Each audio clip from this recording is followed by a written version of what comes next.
moment if you want. For others, it may be new to you. I've tried to update it a little bit this year because since last year, the book that Joe referred to has actually come out in a second edition. The first edition was in 2014. There have been some interesting developments since 2014, some positive, some, in my view, less so. But in essence, what the book says, and the message of the book, is the message of the AD-free events. So if you want to get this already very cheap book at an even cheaper price, you can use the code, which I'm sure is about to be placed in the chat. It's accessible to everybody. You don't have to know anything about the area in order to, I hope, at least get a kind of handle on what are the problems with psychiatric diagnosis. So I'm now going to whiz you through what we see as the problems, and this is a way of setting the scene for the rest of the day, because everything else in the rest of the day will be building on these arguments. So as Joe says, we really want to emphasize, this is often misunderstood, but we really want to emphasize, of course, people's distress is very real.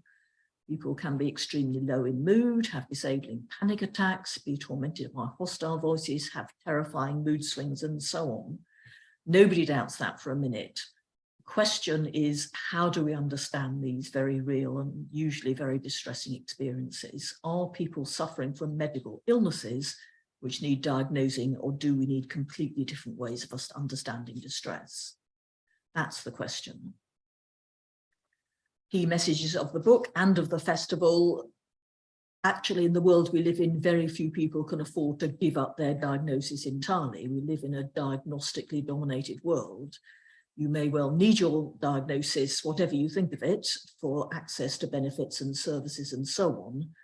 But you may decide, and many people who've been to our events have decided, that you do not wish to define yourself and your problems in this way. That is up to you. And it seems to us that acceptance of a diagnosis should be on the basis of informed choice, not something imposed by a professional. And this is particularly important because although not everyone is aware of this, the authors of the diagnostic manuals are admitting that psychiatric diagnoses are not supported by evidence. So it doesn't seem right or fair to us that other people are forced to accept them, as is so often the case, and are not offered alternatives. If many mental health workers are openly questioning their diagnosis and saying we need a different and better system, service users and carers should be allowed to do so too. So that's our position. We are not intending to go around the country tearing people's labels off them. We are intending to make sure that people are fully aware of the pros and cons and alternatives. So I'm now going to do the briefest possible summary of what are the problems with psychiatric diagnosis. And this starts by thinking just very little bit about the two diagnostic manuals. A lot of you will be familiar with this. All the many, many ways in which it is said that we can be mentally ill or mentally disordered are listed in great big thick manuals, one of which is called DSM and the other is called ICD. They are very similar in effect. DSM is drawn up in America, ICD is used worldwide, but drawn up by the World Health Organization. And in these big manuals, you can find many, many, many ways in which you or other people around you or family or friends may meet the criteria for various mental disorders.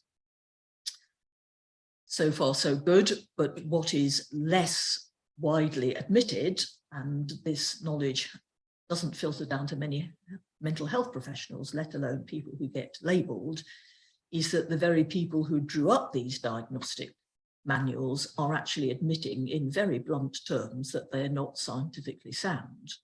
So here is Dr. Alan Francis, the chair of the previous edition of DSM, DSM-4, saying it will radically and recklessly expand the boundaries of psychiatry. There is no reason to believe it is safe or scientifically sound.